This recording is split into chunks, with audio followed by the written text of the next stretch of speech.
Well, I would say I like to tell people that I was in a non-monogamous relationship before I knew what non-monogamy was.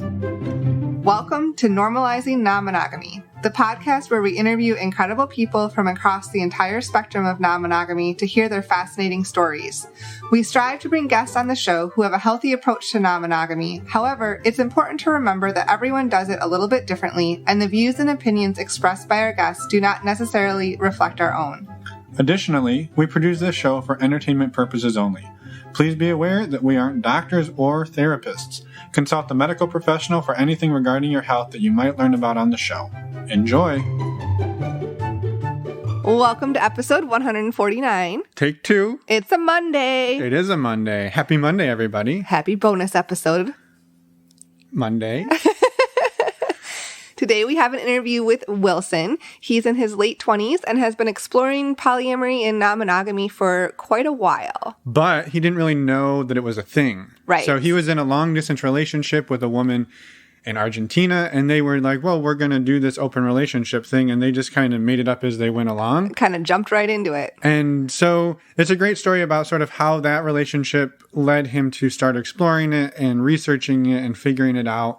And now he's sort of hitting the road, looking to figure out what solo poly and what his dynamic's going to look like. Yeah. And it's super exciting, and we're really happy he reached out. Yes. Before we jump into the interview, we do have a couple of quick announcements. Our first is updates on our community. So we're going to keep these really short this week, and we're going to put most of the information in the outro. So basically just some dates for you to remember. Yeah. Our next virtual meet and greet is this coming Friday. That is October 16th. And it's going to be from 10 to 12 a.m. Eastern time. 10 p.m. to 12 a.m. Yes. So 10 to midnight Eastern. Yes. We were going to keep it short, but now we had to go long. You interrupted me. Well, I thought it was going to be from 10 a.m. to 12 a.m. No, I think it's pretty clear. I think it's pretty clear. Anyway, it's open to everybody, and it's $10, and all of the details will be in the outro. So we will stop there. And now, what? Patreon? A couple of things about Patreon. Yes. So we're also building a community on Patreon, and our next women's group call is this Wednesday, October 14th at 5 p.m. Pacific, 8 p.m. Eastern. And then also we have our next Q&A, which will be on October 28th. That's a Wednesday. We do two of them, one at 9 p.m. Eastern and another at 9 p.m. Pacific. And if you want to learn more about what all of the Patreon perks and what all is going on, just stick around to the outro or head over to our website and click on the Patreon tab. And just a really quick thank you so much for all of you who support us. We can't thank you enough. Yeah, and for making the community amazing. We're upwards of 110 people in the community now, and it's awesome. So thank you all for the support, and we love it, and we're excited every month to do the Q&As and everything. So a huge thank you to our sponsor for today's episode, Alt Playground. Oh, nailed that. Same times. High five. You want to talk about it? Well, I thought you were going to roll with it. No, that's a handoff. So if you haven't heard of Alt Playground, it is an online dating website mostly for non-monogamous people. I shouldn't say mostly. It is for non-monogamous people. Well, there might be a couple who slipped in. True. But it is a great way to meet diverse and inclusive community. Yeah, and they have just rolled out a new feature where if you're looking to try it out, you can try it out for 3 days for $3.99. So you might be thinking, well, that's kind of silly. But their big thing is not giving away free trials because they're really trying to keep the riffraff out. The bots and trolls. And people who aren't actually using the site. So 3 days, $3.99, you can get in and see everything that they have to offer, all the stuff we've been talking about. And then decide if it's a long-term solution or something that you want to try out for a longer term. Yeah. So if you want to check that out, head over to our website, normalizingnonmonogamy.com. There are links to sign up on the homepage. There are also links to sign up under our resources page, or you can go straight to altplayground.net and sign up for 3 days for $3.99 on your own. Yes. And one last thing before we jump into this show, you know that the U.S. is opening up a little bit more, and you might be looking to go meet people in person. And one thing we would recommend is to know your STI status and be able to have those conversations in person or before you meet people and So you'll have all the conversations out there in the open. Yeah, and the way that we do this is we use a website called stdcheck.com. We've talked about it a ton in the past, but we use it ourselves and we love it. And it is affordable, it's easy, it's discreet. You don't have to have uncomfortable conversations with your doctor. Which is a huge bonus. Yeah, not that we've ever had those. But if you use the links, it does support the show and we really appreciate it. So head over to our website again, normalizingnonmonogamy.com and click on the resources tab. Yeah, and there's links in there. There's also links in the show notes of your podcast player. And while you're over at our website, by the way, maybe you should reach out to us, say hello. You can contact us by clicking on the contact tab. And there's show notes of all of our guests by clicking on the podcast tab. So we look forward to hearing from you, and we will talk more at you in the outro. But let's go listen to Wilson. Let's go. Welcome. Wilson. That's a warm welcome. That is. That's a triple welcome. Welcome to the show. We're excited to have you. We don't know too much about you, as we do not with most guests. So do you mind introducing us and the listeners to who is Wilson? All right, well, I am Wilson. I am in my late 20s. I live in West Michigan. And currently I am single. I'm just previously out of a couple relationships. I do identify as polyamorous. Not really identifying as solo poly right now. I'm not really quite sure, but I just kind of use the term polyamorous in general to describe the way I kind of structure my life and my relationships. Yeah. I mean, hey, labels are what you make them, right? So for sure, you call yourself whatever you want to be. Well, we support you. And define that term however you want to define it. For sure. And I think we'll probably get to know more about what that means. So you're in your late 20s. When did you learn about non-monogamy, or has it always been something that you've practiced, known about? Well, I would say I like to tell people that I was in a non-monogamous relationship before I knew what non-monogamy was. Okay. Yeah. When I discovered what polyamory and non-monogamy in general was in college, specifically in 2013, I remember that because I still remember vividly the moment really that I found out. But I had already been in a non-monogamous relationship at that point for, actually, it hadn't been that long, but about a year-ish, few months. Yeah, that's still pretty decent. Yeah.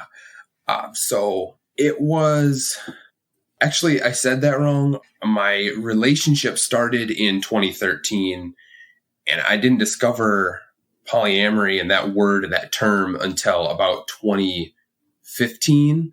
So I had been in that relationship for about 2 years when I discovered that.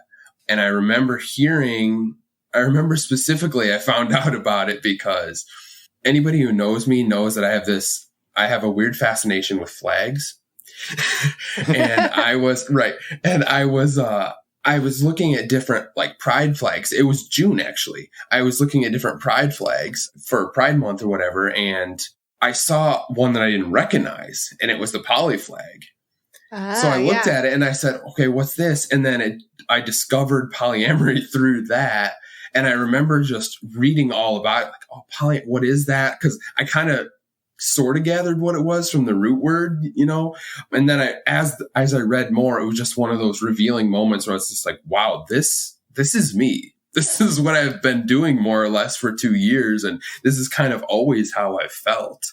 Yeah. Yeah. Well, so what did it actually look like for you? Like how were you not aware you were in a non-monogamous relationship? Well, I grew up in a small town, so there wasn't a ton of diversity as far as, relationship orientation or, anything as far as diversity goes in general. So monogamy was just, it wasn't even really a thing in my mind, monogamy as compared to non-monogamy or polyamory or anything else. It was just how things were. Right. So I had always kind of thought that I was just weird. I'm sure everybody says that. They always thought, oh, I was just weird because, in high school and even younger than that, I always had multiple crushes at the same time and things like that. But I always kind of justified it in my own mind. Like, well, it's because I'm young, it's because I'm however old and, they're not quote unquote serious or things like that. But that didn't change as I got to be an adult, a young adult, into college even. That didn't change. I still had those feelings. And actually that relationship that I mentioned was a long distance relationship. So with the nature of that, it was very long distance, actually. She lived in Argentina. Oh, yeah. So that's pretty far. Yeah, it's a long ways. It's a long ways. It's funny when I hear some of my friends talk about, dating somebody. Oh, my boyfriend lives, 3 hours away. It's so hard. I just look at him like, yeah. Yeah. Yeah. Try a few thousand miles, but not to degrade anything like that. Those are long distance relationships are still hard, regardless of how far it is. Right. But, so we kind of worked things out from the beginning there, considering we couldn't see each other in person. I mean, we talked all day, every day. We had, on messaging apps, and we would Skype call at night and things like that. But we couldn't see each other in person and really do that sort of thing. So we kind of worked it out to what I know now is referred to as an open relationship. I didn't really know what it was then. I think we did use the term open relationship, but it was we kind of saw it as this just like custom thing that we're doing to kind of make up for the long distance. So what did the agreement look like? What, I guess, did you set up rules and boundaries around what each of you were allowed to do? And like, what did those look like? Yes, we did. There were a lot of rules actually, because she, as far as I knew, I was monogamous. Little did I know. but she was also monogamous. She still is, as far as I know. We are no longer together, just for the record. But we set up a lot of rules, actually. It was a don't ask, don't tell situation, which I wouldn't do again personally for me. I know it works for some people, but after having done that, it didn't exactly work out for me personally. So I wouldn't do it again, but that's what we were doing for the entirety of the relationship. It lasted about 5 years. There was a couple breaks in there, but it was about a 5-year relationship. Don't ask, don't tell, long distance relationship. And it was, the agreement that we had was, it was, open sexually for sure. And then as far as romantic relationship goes, if something like that were to develop, we agreed that we would tell the other person. When it got to the point where we knew it was going to be serious, we would tell the other person and have the discussion then. So it never did really until the end, sort of. Mm-hmm. It was, right. It's kind of complicated, obviously, but that was really what it was. It was just, I don't care what you do, and just don't tell me about it, from both ends for us, right. Which was very new to me. I had never heard of any of this happening. What, I guess with regards to the don't ask, don't tell, were there rules within that? You just said within that you could anything, but if there was feelings, we had to talk about them. But you also said there was a lot of rules. So I guess maybe trying to understand how you came to this conclusion that this was a thing, or was it just intuitive? Well, we can't see each other, so I don't know, go do what you want to do. That's actually, it really was intuitive. It was a situation where we were talking about how are we going to make this work. Neither of us really obviously knew anything about non-monogamy, so we didn't have any sort of structure to go off of. So it really was just an intuitive thing. What could we do?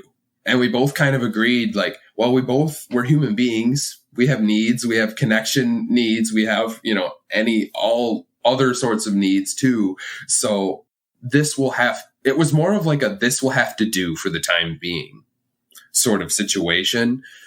But we also agreed, and I didn't mention this, we also agreed that because at the time she had plans on moving to the U.S. Not right away, but eventually moving to the U.S. Okay, that makes sense. So our plan was, when she got back here to the U.S., that we would be closed again, like a quote-unquote normal monogamous relationship, Yeah, this was a hold us over until we can be together. Exactly. Forever kind of thing. Yes, okay. Exactly. That's what it was. And then in college, when I made that discovery, when I discovered what non-monogamy and polyamory really was, and I started reading about it, I thought, wow, like, holy shit, this exactly describes the feelings I've always had and the situation I've always had kind of, in my own head and then with my relationships and things.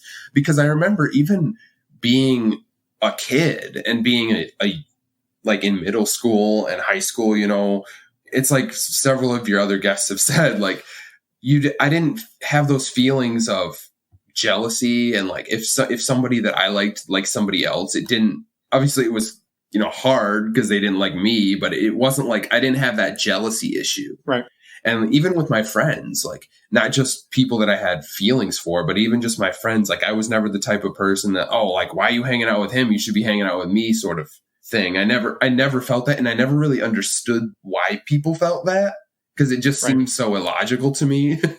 Right. So did you just like were you non-monogamous in theory, or did either or both of you like act on it and like road test the strategy you built out? We both did. It was don't ask, don't tell. So I don't know really a lot of the details on her side, right. But I do know she had other partners at the time. I don't think romantically. If she did, she didn't tell me about it, which was against the rules. So, but I didn't have any romantically. I had other sexual partners. I was in college and I was kind of, doing that thing,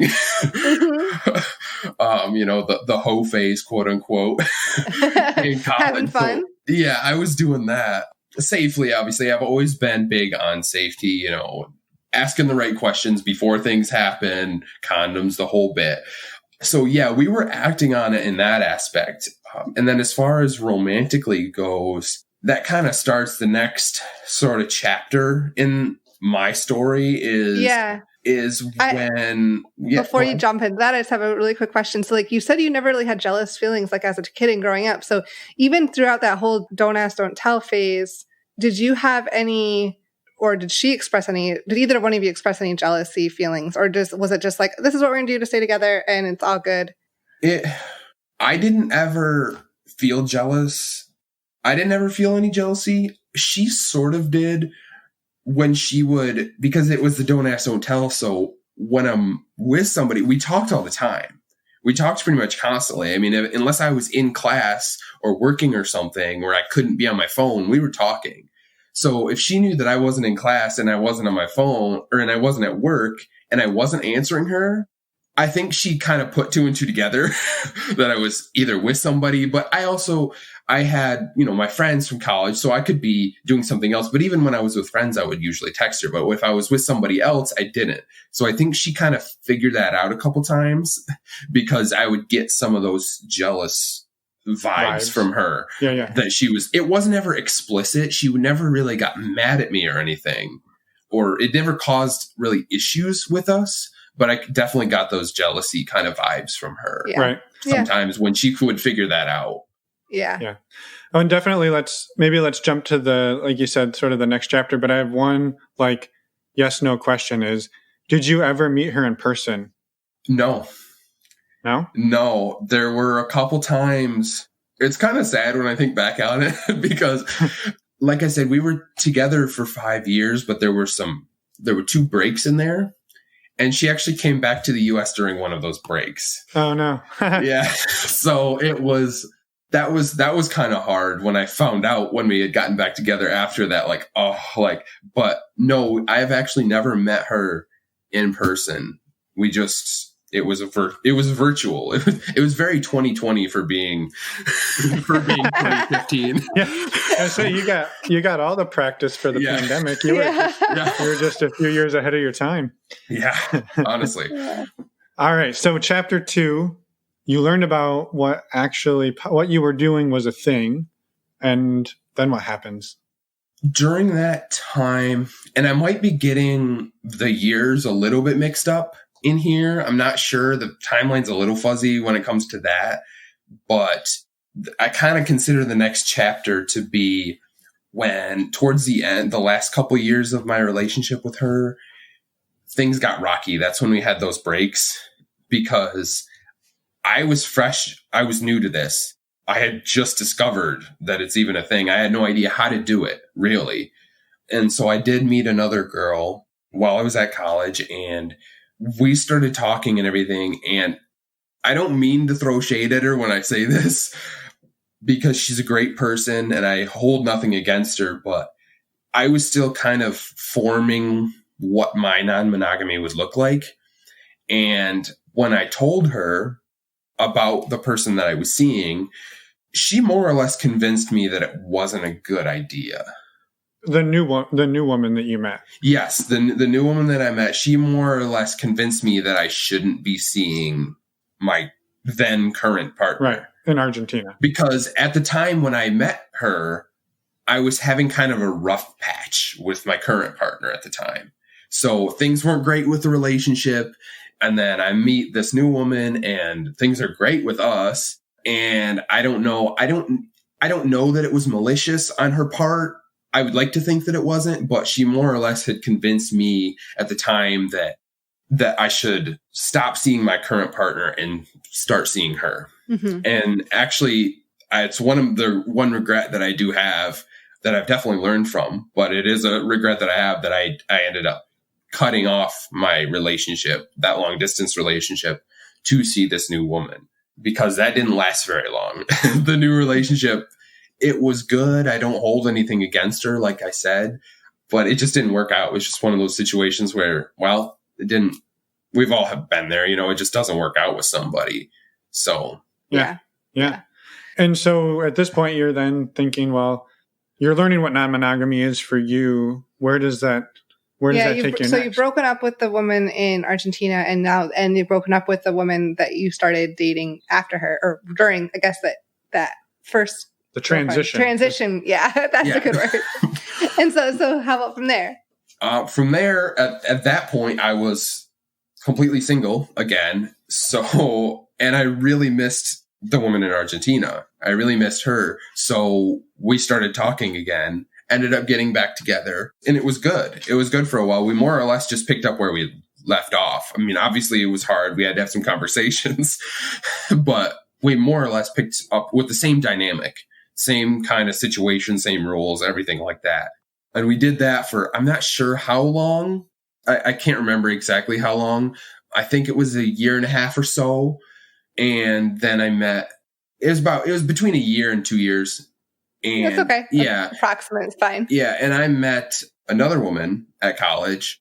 And at this point, I was more grounded in my own identity.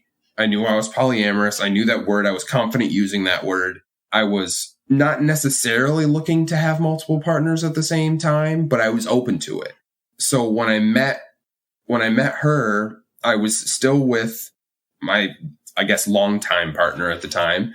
And this new woman, she gave me the ultimatum. She gave me the big ultimatum. It's her or it's me sort of situation. And again, at that time, I say things went back to normal with the girl in Argentina, but they weren't quite normal. They were still it was kind of right where we left off, where we were kind of rough. So it was good, but it was, we weren't solid, I guess you could say. Yeah. So when I got that ultimatum from this new woman, I made a mistake again. And I ended up choosing her, which I do hold that against her, or that she put me in that situation, because I could never imagine doing that to somebody personally. But I ended up doing that. And after that, I was with her for 1.5 years or so, all through until I graduated college. And then we broke up, and then I was single again. And that kind of is where I leave that chapter there. Is after college, I had gone out of at this time, it had been 5-year relationship, more or less, with that long distance one, with some breaks in there and some learning, and a lot of learning, actually, because it was rough. But I did learn a lot about myself and about non-monogamy in general. Mm-hmm. Yeah, I mean, it sounds like it was very much like the hall passes were allowed. Obviously, like you said, the relationships involved more talking, and that it wasn't even the woman in Argentina who was telling you that you couldn't be in relationships with these people. It was the people you were finding were very monogamous themselves, and saying, leave this other partner, come to us. and obviously I don't know if you say worked out or didn't work out, right? Like just because the relationship didn't last until you died, it doesn't mean it failed. Right. Classic Dan Savage quote. I'm just channeling my inner Dan, hoping he'll come on the show one of these days. But I think, so you were throughout this whole time, I imagine you were learning what worked, what didn't work, what you were wanting out of a relationship. And I can just to pause real quick and say, like, I can see how, yes, the girls that you met in person, they gave you ultimatums or encouraged you to leave your other partner, but it was also tempting because I can see how it would be tempting because you could see them in person. It's different. Like when you have that physical contact with someone, it's just can be a different level of intimacy than a virtual or long distance relationship. Yeah, it was. And it really was. It was very tempting. And like I said, I do have those regrets, but at the same time, I kind of don't because I did learn a lot. And it also made it more complicated because I was learning a lot about myself in general during that time. I mean, it was college. That's the time when, everybody or most people learn a lot about them, kind of find themselves. And that was very much me. I was going through a lot of transitions as far as and changes and kind of finding myself, not just with relationships, but, in my religious views, my political views, just my views on life in general, just everything was really kind of in this flux. So I didn't really know what I wanted. I didn't really know how to do things. So it was very good. I learned a lot. Yeah. Yeah.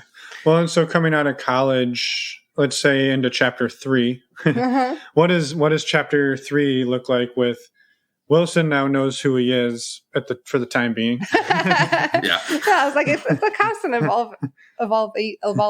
evolution. So where does chapter 3 take you? So chapter 3 starts after college. I'm just working, finishing up some internships, things like that. And I was talking to the woman in Argentina again. We weren't really together, but we were on speaking terms again, sort of situation. Sort of I kind of saw it as maybe this will work. It's worth talking to see if it might work. It didn't. Spoilers. But at that time, I wasn't sure if it was going to. So when I started dating after college, actively dating, I went into it wanting an open relationship. So any new relationship when I would meet somebody and we'd go on a date, I'd more or less tell them, maybe not necessarily on the first date, but oftentimes on the first date, like, listen, this is who I am. And this is sort of the type of relationship that I'm looking for. Kind of lay those, not boundaries, but lay that groundwork off right away so that they kind of knew. And I did. I met this girl and she was very much open to it. I came out to her right away. We'd gone on a date and we'd seen each other for a couple days. And I told her that I was polyamorous. I told her about my current situation and that I was still talking to that girl. And I did sort of see the relationship that I had with the girl in Argentina as a relationship. It was just not the same as it had been before, but I kind of still saw it as a relationship. So when I met this new girl, I told her I have this current relationship and I'd like to keep that. And, when we decided that we wanted to have a relationship, we decided that it would be open. Now, she identified as monogamous, but she was okay with things being open. And it was a similar situation as before, except it wasn't don't ask, don't tell. So this was the first non-monogamous relationship I had post learning about non-monogamy. It was an open relationship in the most basic sense of the word. I didn't really have a primary sort of hierarchy at the time between the two of them because they were so different. It was hard to kind of make that distinction. I'm not against hierarchy and I'm not against hierarchy either. But it's different when one person's long distance and the other person is right in the same zip code as you, more or less. Right. Yeah, so that's what we did, and that was the dynamic of that relationship. Was we could have other romantic partners and other sexual partners, and we talked about it. We communicated. It was I considered it a very good, healthy relationship, and that lasted 2 years, just almost. I think, if I remember correctly. Yeah, and during that time, you said that she identified as monogamous? Did either or both of you, again, road test the theory of your open relationship? I mean, not to discount the relationship with the woman in Argentina. Yeah. We did, actually. We both did. And which was interesting for me is I was used to this. I was kind of used to seeing other people while I was in a relationship and talking to other people and potentially dating and things like that. But considering that she identified as monogamous, she wasn't really ever looking for dates. I wasn't necessarily looking for dates, but I was open to it. It was mostly a sexual thing. But for her, it was purely a sexual thing. She wasn't really at all looking for other romantic partners, but we both did. We both had other sexual partners, and we were open to talking about it. There wasn't really any jealousy issues, which I think surprised her. And it's interesting when I've told people, some of my friends, about this, that by the end, what would be the end of our relationship, she no longer identified as monogamous. She didn't identify as poly, but she just considered herself generally non-monogamous. And she told me that she discovered that she was during that relationship, obviously, because she said she would see other people and she would know that I was seeing other people, and she didn't feel that jealousy either. And we actually did feel some compersion about that as well. So that really helped her. And then me telling her things and kind of teaching her a little bit about non-monogamy, and because it's me. I naturally want her to know about the things that I'm feeling. And then she found that she was feeling similar things, and she didn't know she was able to do that, which was kind of a beautiful thing, really, when I think back on it. And that was a great relationship. It lasted a while, but again, it was one of those things where I couldn't see it working out in the long term. So I had to cut things off with that. I figured it was just time. I mean, not to stress on that part of the relationship, but sure, things ended up just stopping with us. And that kind of puts me where I am now. And I've been single for a little while now. So now I'm just kind of on to my new chapter. Which is... What do you envision it to being? Like, are you envisioning moving forward trying to seek out like non-monogamous relationships? Are you just kind of dating around to meet different people, or what kind of thing are you doing? Right now, I've kind of decided I don't want to mess around with monogamy anymore. I really want to kind of dive headfirst into the non-monogamy and poly scene, quote unquote, and really do that, which I kind of chose a bad time to do that with COVID, but here we are.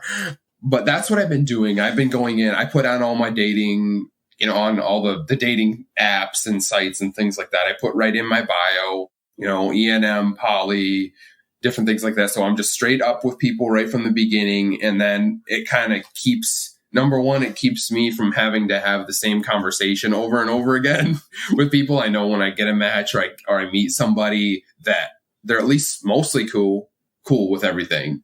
And it's at least there's not that hurdle, I should say, right, to go over. So yeah, I'm just, I don't know that I have a specific vision of like, this is the exact type of dynamic that I'm looking for, but I do really want to explore. I kind of consider myself in a exploratory phase as far as non-monogamous relationships and dating goes, because I've never really, really done it. I've dated monogamous people in that sort of situation. So I'm really exploring. Mm-hmm. Right. Yeah, it's a really exciting place to be because it's why not, right? I mean, COVID makes it harder for sure, but it's still really exciting. Yeah.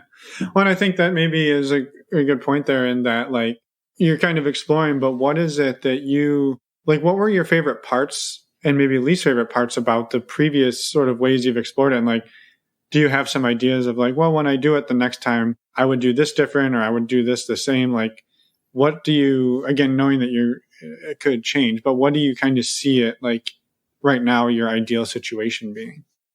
I guess I'm not really sure what you mean. I guess, could you repeat that? Well, like, if you were to design your perfect sort of non-monogamous structure right now, like, would it be you have 3 different girlfriends and they're all, casual, or you'd have one serious, one that's casual, one that's long distance? Like, what would be your preferred strategy for attack, I guess, so to speak, your war plan? Yeah. Oh, okay. I get what you're saying. Yeah. I guess in the ideal world, if I could just, wave a magic wand and, and make this happen, I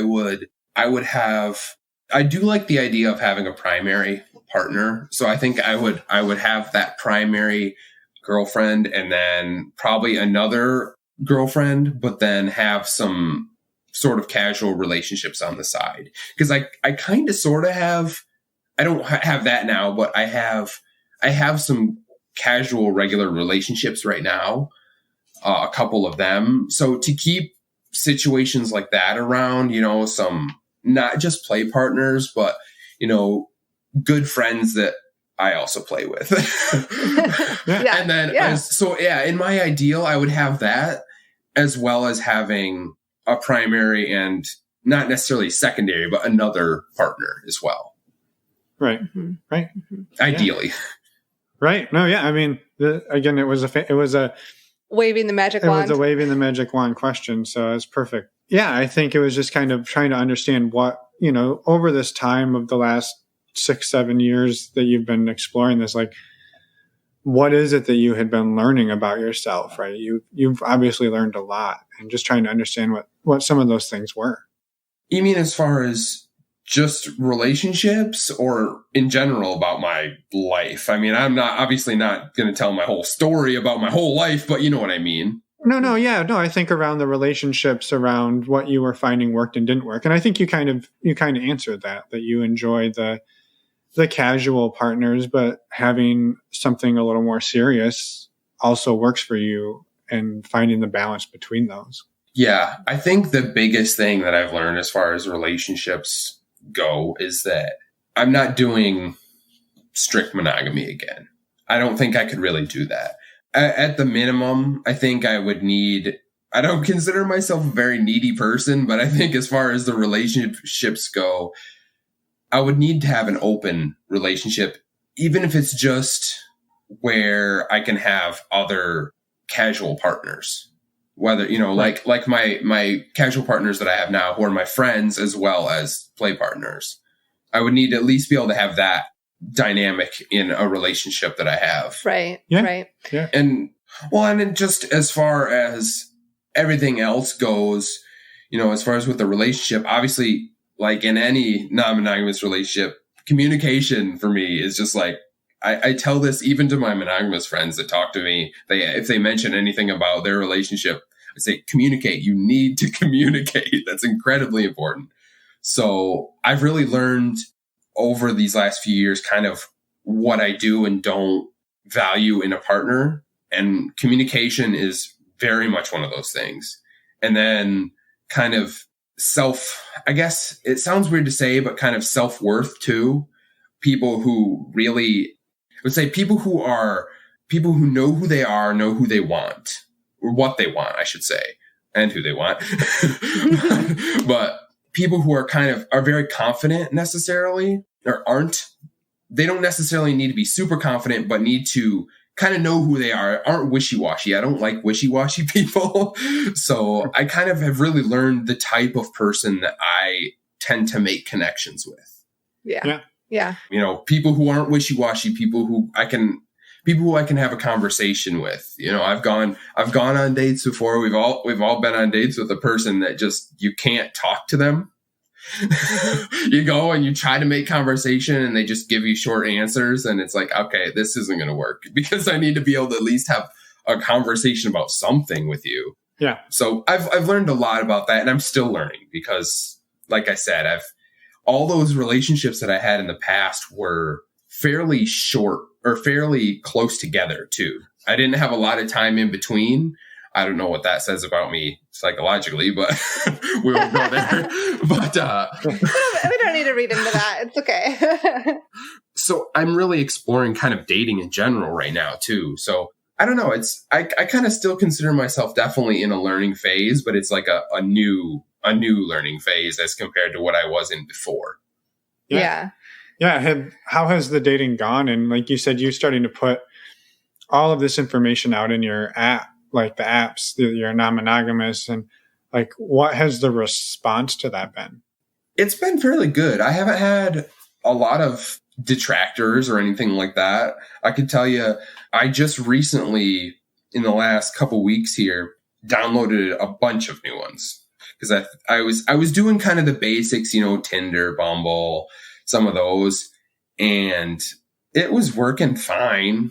But I kind of made I guess, rash decision of, I was like, I'm just going to download a bunch of them and just see what sticks, throw everything at the wall and see what sticks. And obviously I can't keep doing this. I'm going to run out of bandwidth, but I want to see what really works out. And I'm kind of still doing that, but it's been pretty good. And as far as like putting it in my bio, I can tell you when I put it in like my Tinder bio, the amount of matches plummeted. the amount plummeted, but the quality was a lot better. So it really became a quality over quantity, which is good in my mind. That's why I put all that information in there. Because before I didn't put it in there almost intentionally because I wanted to have that one-on-one conversation with the person. But number one, I got sick of having the same conversation. And number two, it wasn't really working as well as I thought it was going to. So I figured I'll just put it in, and it really has given me a quality over quantity sort of dynamic there. And it's been pretty good. I haven't really dove into the specifically non-monogamous apps yet. I downloaded them on my phone. I have them right here, but I haven't really set up profiles on any like SLS or any of those yet. I still got to do that, but I've been pretty busy, so I haven't had the time to. But we'll see how that goes when I get on there, because I'm sure that's a whole different world than being on some of the other ones. So well, that leads to another question. Like, are you interested in like the swinging world at all, or other types of monogamy, or are you looking more for different, like more relationships? I guess and there's a whole lot of definitions in that.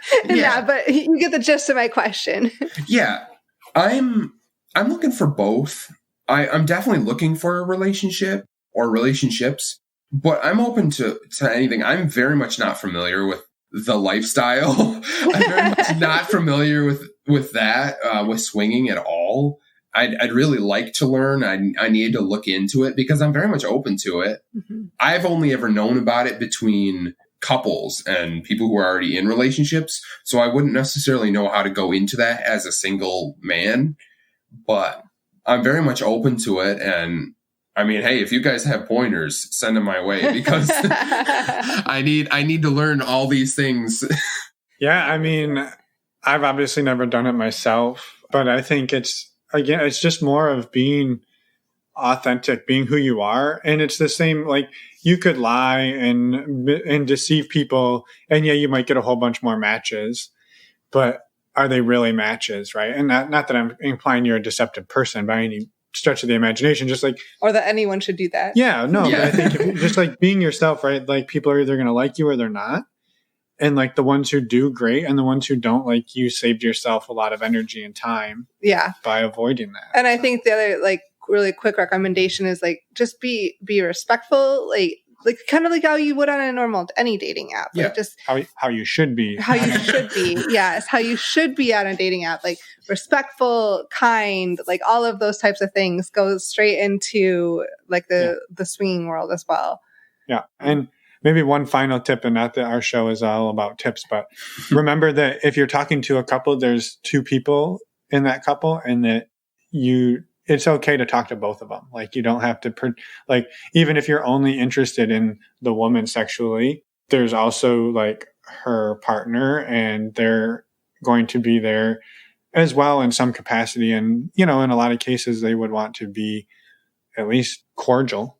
Yeah. Not always, but yeah. often. Different people have different dynamics, but that's definitely true. You got to remember that there are often multiple people in the situation. That's our teaser 100 level single male in the lifestyle course. Yeah.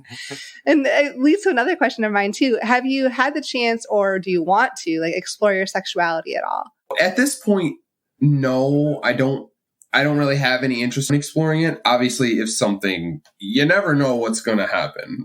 Right? But yeah. I don't foresee anything like that happening. But I would be interested. It's kind of funny you say that, because I would be interested in, not necessarily in having any sort of sexual relationship with another man, but I've never been in a situation where they're sexually, even in the same room with another man. It's only been, when I've ever been with more than one person, it's only been actually only once, and it was with two women, and it was just the three of us there. So I've never experienced that dynamic of having another male in the room, let alone involved. So I'd definitely be interested in seeing what that's like. And I'm very much open to that. But yeah, as far as my sexuality goes, I don't really foresee that changing, obviously, because it's who I am. So yeah. And I would say, to that experience, it's fun, and does not impact your sexuality in any way, shape, or form. Just being in a room with other guys having sex with other people. So yeah, not that you seem too concerned about it turning you bi or gay. Looking for you to confirm that. Yeah, I'm just throwing it out there for for any listeners who are like, well, if I do that, I'm definitely gay. But it's not. No. And so. Not that there would be. I was going to say, not that there's anything wrong with it. It's just that's not how that works. So yeah. Sleep well tonight, people. Yeah, you're not just going to magically change your sexuality. No, typically not. I guess it could happen. It could happen. I guess it could happen, but typically not. Well, I mean, I don't know. This has been super fun. Is there? Oh, go ahead, Emma. Do you have any bloopers that you'd want to share? I do have one. I was like, if you listen to the show, that you've heard us ask this question. So I'm hoping you maybe been thinking about it. Yes, I do have one. And I told the other people involved in this about it. And they're both like, yes, you have to tell the story. Because it's hilarious. Awesome. So both, I actually mentioned these two girls before. And I'm good friends with both of them. And now, but this was several months ago. This was right before COVID, actually. And I was talking to them. We had kind of first started talking. We'd been talking for a few weeks and had sex a couple times. I had been with both of them, and things had come up, like having a threesome had come up. Not with the other person, not with each other. There was no connection there. But having a threesome had come up with each of them. So when I came up with the second person, I was like, oh, wait, maybe we can make this happen between the three of us. Because I was talking to both of them, and I brought it up to them both at the same time. I remember I had just gotten out of work, and I had texted both of them, basically having the same conversation. Like, listen, like I have this opportunity, like we have this opportunity to, have this other woman involved. Would you be interested in doing that? Because I know you had mentioned it. And both of them were like, yes, definitely. We'll definitely do that. And both of them at the same time actually said, well, one of them said, well, what's the other person's name? And I just figured she wanted to know so she could look her up on Facebook or something, figure out who she was. So I told her, and she's like, wait a minute. What's her last name? And I told her at that point, I'm like, oh, wait a minute. What's going on here? And I had the same conversation with both of them. And it turns out they were already really good friends. These two women that I was talking to were already really good friends. They had worked together in the same place just recently. And neither of them knew that, I was talking to either, nobody knew about any of the connections that were going on here. So you were trying to coordinate a threesome with these two women who were best friends, which you didn't know. Exactly. You didn't know that piece. Yeah. I didn't know that they were friends, and they weren't talking to each other about me. obvious. Like, I don't know if that's obvious, but they weren't talking. So it was just this really, like, it was very awkward at the time. It's perfectly fine now because we all just laughed about it. But yeah, I basically tried to set up a threesome with two people who were really good friends on accident. So did the threesome happen? It hasn't. No, Okay, it never did.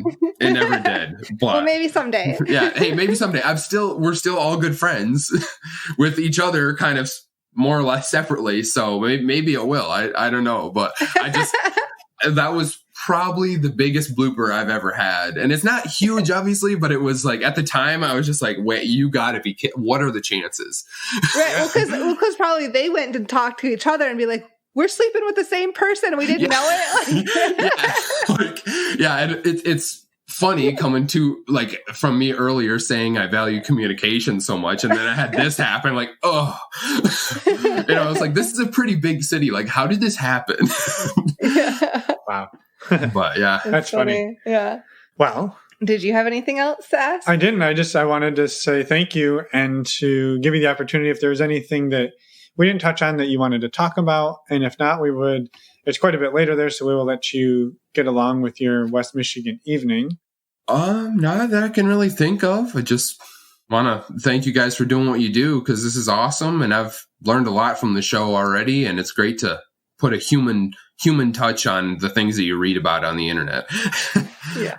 Yeah. Don't believe everything you read on the internet, but everything you hear on the internet is like our show is legitimate. Yeah.